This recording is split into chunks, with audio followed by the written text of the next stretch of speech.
This is 4-8 Part 2. In Part 1, we learned how to simplify square roots using the imaginary number I.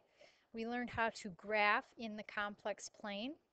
And we learned how to solve a quadratic formula that has complex solutions by using we learned how to solve a quadratic equation that has complex solutions by using the quadratic formula.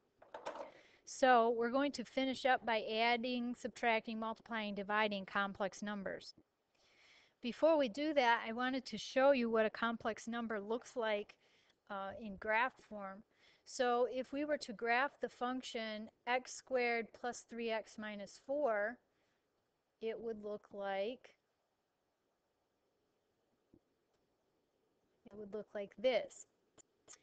And we can see that there are two solutions. The two solutions would be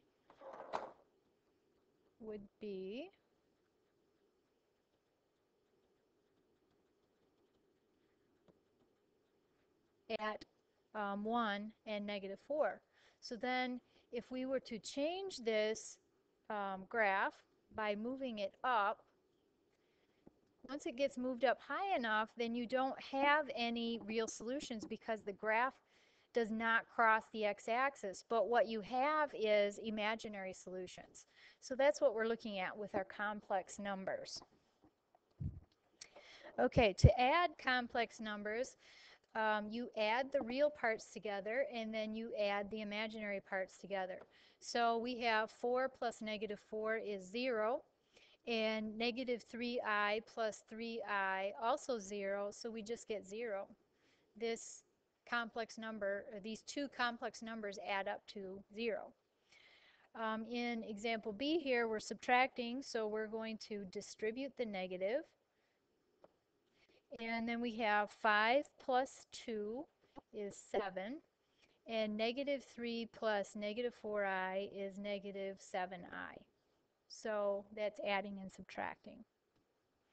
To multiply, you will distribute in this first case. So 3i times -5 would be -15i. And 3i times 2i would be 6i squared. Now if you remember, I squared equals -1. So the 6i squared is actually 6 times -1.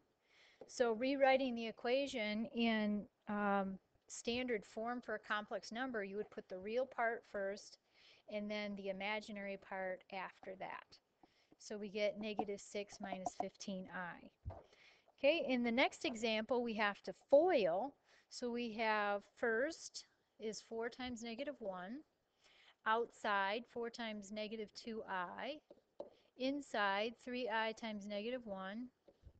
And last, 3i minus 2i. Okay, I squared, you remember, equals -1.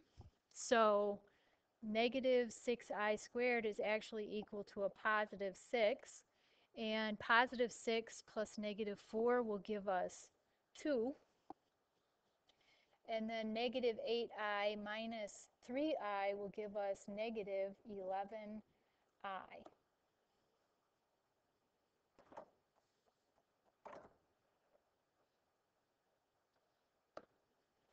Okay.